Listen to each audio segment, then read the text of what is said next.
Нет крови. Blood. Кровь. Where's the blood? Oh, that's what the Below target certificate is. Нижній Тут кнопки. где-то еще кровотечение. Medical charades.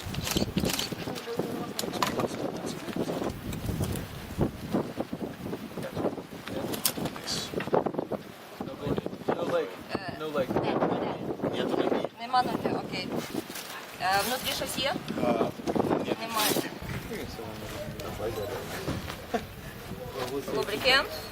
Мастило.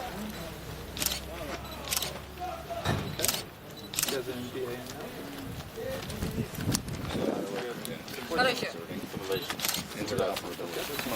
So he has a chest still on. The left side of your chest has no rising foot. А левая часть груди, ну, не поднимается, не опускается.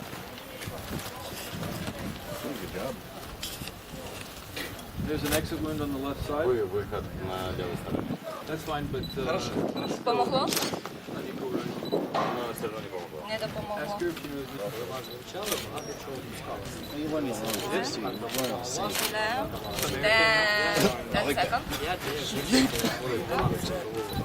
Просто?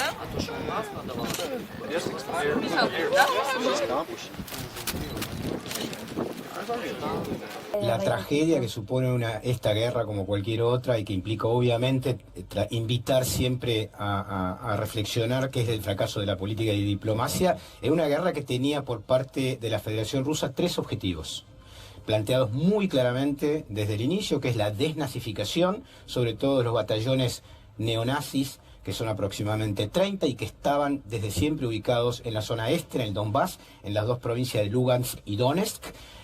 Ahí es donde está concentrada básicamente la actividad mayoritaria militar rusa. El resto son bombardeos logísticos, se llama, y que tiene que ver con tratar de cortar las posibilidades de que estos sectores militares, en el marco de la doctrina militar rusa, puedan tener provisiones. Es el este, que es el Donbass, y el sur, donde está el puerto de Mariupol, que unifica la península de Crimea, ya rusa desde hace mucho tiempo, para tener continuidad geográfica entre el Donbass y la península de Crimea. Decíamos, lo primero, la desnazificación; lo segundo es garantizar la neutralidad de Ucrania en relación a no ser parte de la OTAN a futuro; y lo tercero, obviamente, tiene que ver con un proceso de desmilitarización de la inversión que hizo la OTAN y específicamente en Estados Unidos durante los 8 años que van desde el 14 hasta el 21, que pusieron casi 11.000 millones de dólares para desarrollar militarmente el lugar. Ahora, Jorge, pienso un poco en todo este escenario que vos estás planteando y pienso en Mariupol concretamente, ¿no? ¿Qué hay que hacer? Porque por un lado hay una Mariupol casi que está pidiendo Vladimir Putin que se rinda, que ya está tomado ese territorio por Rusia, y un Zelensky que no piensa dar el brazo a torcer. ¿Qué se debería hacer en las, entre comillas, condiciones de la guerra? ¿Ya debería ser un territorio que tiene que aceptar Ucrania que ha perdido? Es una discusión geopolítica muy difícil, sobre todo para cualquiera. Acá se llegó, insisto, es muy importante, porque nosotros estamos atravesados por un discurso unívoco, global, neoliberal, auspiciado básicamente por el Pentágono y los medios de comunicación corporativos, que te tienden a explicar la cosa, sobre todo deshistorizando. El objetivo es deshistorizar, ¿no? Entender que esta guerra empezó el 2 de mayo del 14, cuando mataron a 50 rusohablantes en Odessa, ¿no? Ahí los quemaron vivos y empezó un proceso en el que mataron 15.000 personas. Los rusohablantes del este, que son 6 millones, pedían a los gritos durante esos 7, 8 años ayuda de Rusia. Rusia los empezó a ayudar mandándole armas, pero no pudieron resistir frente a la ofensiva de las Fuerzas Armadas ucranianas del este, mayoritariamente que hablan ucraniano. Ese proceso que está borrado acá y que fundamentalmente no se quiere ver las esvásticas que portaban los grupos. A ver, para que ustedes tengan una idea, el 2014 hubo un golpe de Estado, ¿no? Un golpe de Estado. Se prohibieron 11 partidos políticos de los grupos que no estaban de acuerdo con este golpe de Estado, ¿sí? Se metieron preso a 34 diputados de la oposición, básicamente de las minorías, entre ellas húngara y ruso hablante. Se proscribieron, digamos, el lenguaje ruso como lenguaje oficial histórico de ese lugar desde hace 1500 años. Se cerraron todos los medios de comunicación desde el 2014. O sea, una ofensiva tan brutal, una limpieza étnica, un genocidio que Rusia ya no podía aceptar. Esa es la razón fundamental de esta guerra. Esta guerra la empieza la OTAN en el año 2014, cuando empieza a azuzar a los sectores históricamente de derecha ucranianos, e insisto, porque no es esto nuevo, esto tiene que ver primero con el 1917, cuando estos mismos sectores perdieron contra el Ejército Rojo cuando se armó la Revolución Rusa, y en un segundo momento, más terrible, la Segunda Guerra Mundial, cuando volvieron de la mano de los nazis y fueron parte de la invasión. Esos grupos que dirigía un muchacho que se llama Stepan Bandera, reivindicado oficial de las SS, Sí, claro. responsable del asesinato de 1,5 millones de judíos, de 1 millón de eslavos, de 100.000 gitanos, esa persona hoy es héroe nacional en Ucrania. Entonces, es una provocación a un país, con esto termino, digo, a un país como Rusia, digamos, que vos le mostrás una esvástica a un país que tiene 28 millones de muertos en la Segunda Guerra Mundial, y medio que es una provocación insoportable. No, lo que dice Jorge me parece fundamental como repaso histórico en contexto para entender. Y no me canso de remarcar y de recalcar y de recomendar lo mismo. Hay un documental, lo he dicho varias veces, lo voy a repetir hasta el hartazgo, que se llama Ucrania en llamas. Lo hizo Oliver Stone. Así es. Fue censurado por lo bajaron las de YouTube, plataformas. por ejemplo. Lo bajaron de YouTube. Yo lo pude encontrar a través de un programa de la televisión cubana que hasta hace días atrás estaba, y ese programa de la televisión cubana arranca, tiene una introducción y al rato te pasa el documental.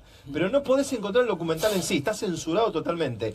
Todo esto que Jorge acaba de describir, que hay que leer quizás muchos libros, entender mucha historia, allí está resumido y es muy interesante para entender el nazismo que tiene Ucrania en sus filas desde siempre, hace mucho tiempo. No quiere decir que toda la gente sea así. No, por supuesto. Esto no justifica, por supuesto, la muerte de nadie ni la guerra, pero hay una historia muy compleja y muy oscura detrás que hay que entenderla también. Los nacionalistas ucranianos históricamente, hoy el jefe del batallón Azov, que está en Mariupol, encerrado, son nazis, está encerrado, obviamente en un lugar que no se puede bombardear porque está armado por la Unión Soviética con 7 pisos antinucleares. Entonces esa es la razón por la cual hoy todavía están resistiendo, tiene lugar, agua suficiente, etcétera, para resistir mucho tiempo, y se le está pidiendo que se rindan para que eso no... Bueno, ese señor, el jefe y responsable del batallón Azov, hace 3 años dijo: nosotros tenemos que limpiar Ucrania de todos los eslavos. Ellos creen ser referentes o descendientes de los vikingos, Claro. los del oeste. Tenemos que limpiar de judíos, de semitas y de eslavos. Sí. Entonces, digo, cuando uno ve la guerra y dice esto es una locura básicamente de Putin, es una falta de respeto a la historia, ¿no? Es una falta de respeto a la historia. Cualquier país que haya sido provocado, cualquier país, Estados Unidos amenazándole que van a poner misiles en México, en Cuba, en cualquier lado, Bueno, claro. hubiese... Y imagínate si encima matan norteamericanos en un país de frontera. Digo, la realidad es Ahora, que... Jorge, paralelamente también la OTAN no es que se quedó sentada, ¿no? Porque más allá de la historia de Ucrania que en sí que estamos generando, se va ampliando, va generando bases. De hecho, lo decimos una y otra vez, nosotros tenemos una base militar de la OTAN con Gran Bretaña en las Islas Malvinas. Claro. Está a 13.000 kilómetros de Londres, pero la tenemos a 600 kilómetros del continente argentino. Es ¿no? muy Acá importante nomás. eso. Eso es muy importante porque nuestra perspectiva en el análisis de conflictos de este tipo tiene que ser latinoamericana y argentina. Nosotros no podemos mirar, por eso soy muy crítico de la decisión que se tomó de suspender a la Federación Rusa en la Comisión de Derechos Humanos. No se hizo eso cuando Estados Unidos bombardeó Irak, no se hizo eso cuando Estados Unidos bombardeó Hiroshima y Nagasaki, no se hizo eso cuando se bombardeó Yemen. O sea, es escandaloso la doble vara. ¿Está cierto? Digo, nosotros tenemos, efectivamente, desde nuestra perspectiva, como argentinos, como latinoamericanos, bueno, ¿cómo vota Rusia en las Naciones Unidas en referencia a Malvinas? Siempre a favor de la Argentina. ¿Cómo votó Ucrania desde el 2014? Siempre a favor de Estados Unidos y de Gran Bretaña, ¿no? Siempre en contra de Argentina. Siempre en contra de Argentina. Bueno. Es decir, pocos países en el mundo, Israel, Reino Unido, Gran Bretaña, Estados Unidos y Ucrania en contra. Hay abstenciones, pero nosotros ganamos en las asambleas por 130 países. Y sin embargo, violando todo el derecho internacional, el Reino Unido y Gran Bretaña no se sienta a negociar Tiene sobre poder la de ONU. veto, no tienen asiento permanente. Exactamente. Ahora, y esa doble vara también, ¿no? fíjate qué interesante, me tocaste un tema que hoy yo escribí en una nota en el cohete de la luna, que se llama Nafta al fuego, ¿no? Hay 5 países que tienen derecho a veto. Cuando Estados Unidos con la OTAN deciden bombardear Yugoslavia, por supuesto, en aquel momento la Federación Rusa, año 95 y 97, son 2 bombardeos, pone su veto. No, bombardearon igual. Ese es el problema del derecho internacional. Que si vos no cumplís las reglas firmadas, por ejemplo en este caso en el 45 con la conformación de las Naciones Unidas y el derecho a veto de las 5 potencias triunfantes, no es que para unos sí y para otros no. Lamentablemente, y hay que decirlo, también como argentino y latinoamericano, esto es una guerra azuzada por la OTAN, sobre todo por Washington, que ha generado 15.000 muertos hasta el 21 y de la cual es un gran negocio para Estados Unidos, hay que decirlo.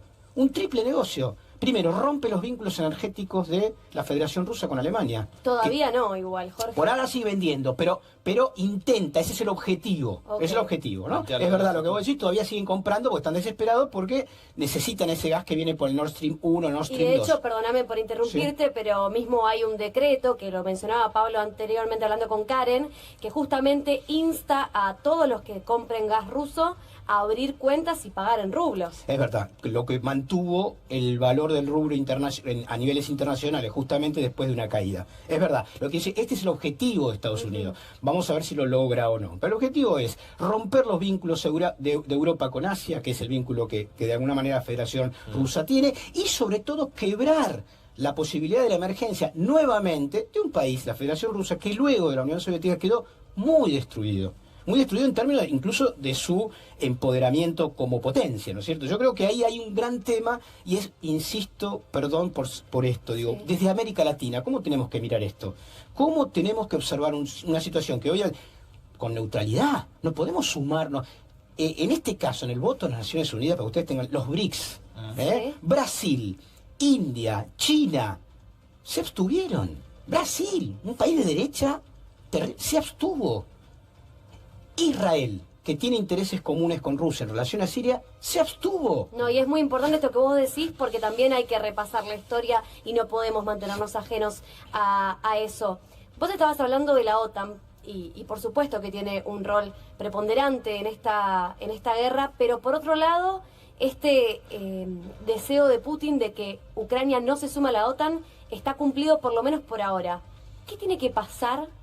Obviamente que es impredecible, digo de alguna manera, pero ¿qué tiene que pasar para que la guerra termine? ¿Tiene que haber un acuerdo diplomático? ¿Qué podemos esperar de Rusia y qué podemos esperar de Ucrania? Yo creo que esta guerra termina con la rendición incondicional en Mariupol y el establecimiento y el respeto de las 2 autoproclamadas repúblicas populares de Donetsk y Lugansk en el este de Ucrania, la desnazificación de facto hecha por Rusia y un compromiso de Ucrania por no expandir la OTAN. ¿Cómo será este compromiso? Recordemos que antes, al inicio de este proceso militar que desarrolla Putin en Ucrania, dijo que la OTAN no pase una pulgada de acá porque ordeno a... Total.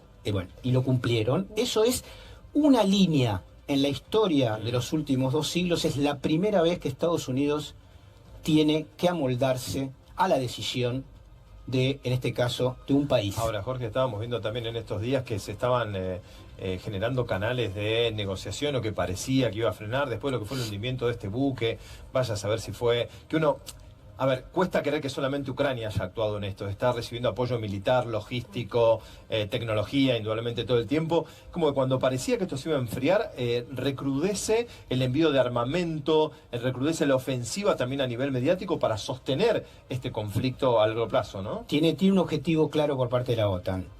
Primero, va entregando armas. Claro. Segundo, esa entrega de armas supone dinero, que en algún momento Ucrania va a tener que... Son negocios. Son negocios, las fabricaciones de armas funcionan a tope, los valores internacionales de las empresas armamentistas han crecido mucho en los últimos años, y eso va a tener que pagarlo Ucrania. ¿Cómo paga Ucrania? Ucrania es, junto con Argentina, Australia y Canadá, uno de los productores mayores de granos del mundo. ¿A ustedes les suena de que algún país tenga que pagar con sus recursos naturales aquello que de alguna manera posee. Bueno, lo que van a hacer es la OTAN, digamos, la Unión Europea y Estados Unidos, como han hecho siempre, controlar, como lo han hecho en Irak, los pozos petroleros después de bombardear, y en Ucrania la exportación de granos, como han hecho con muchos otros países del mundo. Es un gran negocio y, como bien dijo Putin, la OTAN está tratando de extender la guerra hasta el último ucraniano. Seen 2 civilians that were captured by Ukrainian forces, allegedly for spying for Russian forces.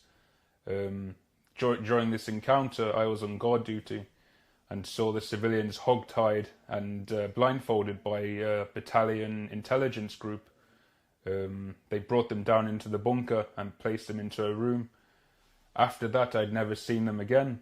Given the circumstances in which we were in, with enemy forces all around us, I can only stop and think if maybe they did something to them because of the situation we were in. Unfortunately, we won't know until Russian and DNR forces have investigated the full territory of the Metallist factory, and then we might have some information on what happened to these 2 civilians. Throughout the past couple of weeks after this, the odd civilian would come by and they would be forcibly told to leave, until eventually they started arresting anyone that would come onto the territory, even if it was just simple mistaken or they were lost, they would take them.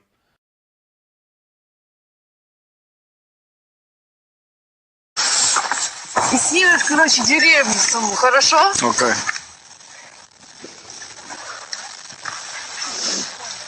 Ну.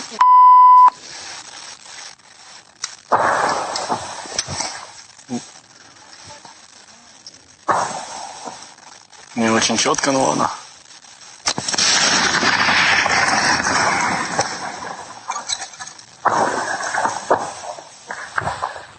Хз, блядь.